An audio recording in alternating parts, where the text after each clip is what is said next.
This video is going to attempt to demonstrate that income inequality, though not solely a result of, but certainly in part a consequence of the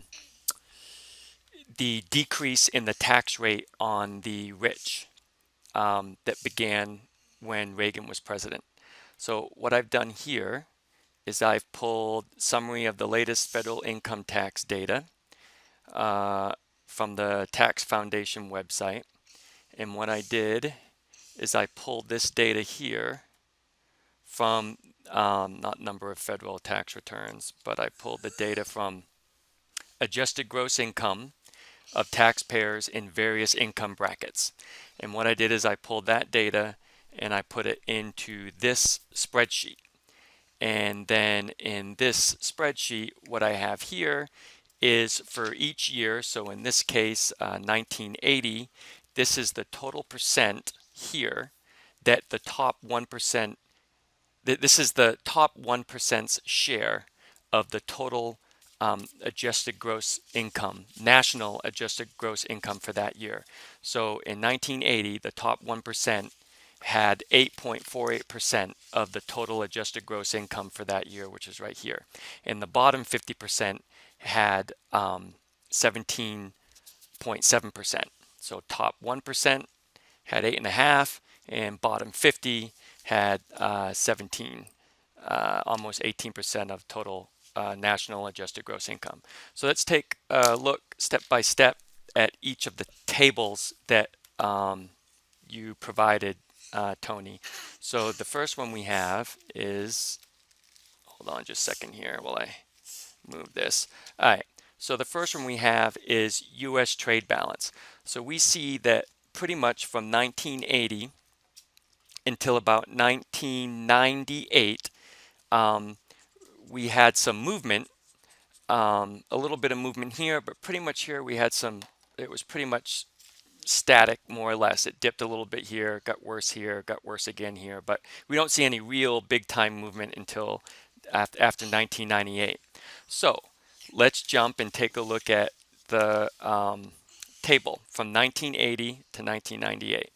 So we take a look here, and from 1980 until 1998, we see that the top 1%'s share of national adjusted gross income more than doubled during the time period before this drop-off took place. That's before this drop-off took place. So the percentage that the 1% got of total national income more than doubled, and then the bottom 50% decreased by 4%. Okay, if we take a look at when it really started, when this trade imbalance really started to go crazy, we're talking about 1998 to 2006. So we take 1998 to 2006, and we saw the 1% increase of national adjusted gross income increased by 4%, and the bottom 50% decrease by 1%. So in these years where we saw the biggest movement, you didn't really see, there was movement in portion in the 1% share and the bottom 50% share of national adjusted gross income. But certainly this here didn't change from here. Their portion from this time period to this time period certainly didn't change in proportion from this change in the U.S. trade balance. Anyway, the point being, you had the 1% increase their share by more than double during a time period where U.S. trade imbalance was more or less at a constant rate. All right, so there's that one.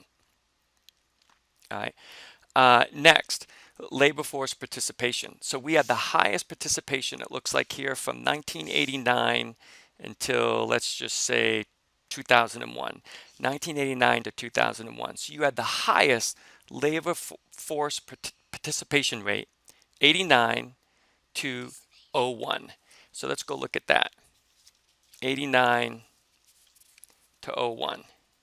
All right, so you should see the bottom 50% increase, but instead what you saw is the bottom 50% decrease by 2 percentage points, and the top 1% increased by almost 6 percentage points. Okay, so that's not matching up. This isn't explaining why the top 1% gained 6% of the portion of adjusted gross income nationally, and why the bottom 50% lost 2%. If we had this high labor force participation rate, then we should have seen this number increase, but we don't. We see it decrease, and we see the 1% further increase. All right, so there's that one. And consumer credit. Well, consumer credit really starts to take off in 76. It started even before. So people are trying to live beyond their means.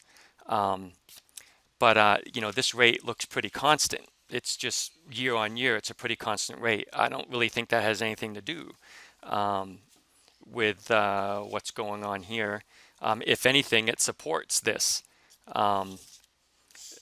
It's kind of gradual here, but then boom, it starts to really take off after 1980. And that's just as the 1% is increasing and the bottom 50% is decreasing. All right, so there's that one. Almost done there, little buddy. Hold on. And then this one here, we have personal savings rate. Well, that dumped after 1980, but if the bottom 50% is continuously year after year having a smaller portion of the total national adjusted gross income, well, they're not going to have any money to save. And that really starts happening in 1980 right there. And then here's one that I posted. So here you have CEO salaries. So you see CEO salaries, and then this is average regular employee pay, right? So you have CEO salaries in 1980 right here. And you see Reagan drops those taxes, and you have CEO salaries shooting way up, a constant trajectory on the way up. And that's demonstrated here. What happened in 1980? Reagan lowered the taxes on the rich. And you see in their portion of adjusted gross income, it just keeps increasing, while the bottom 50% decreases. So there you go. That's about it. See you later.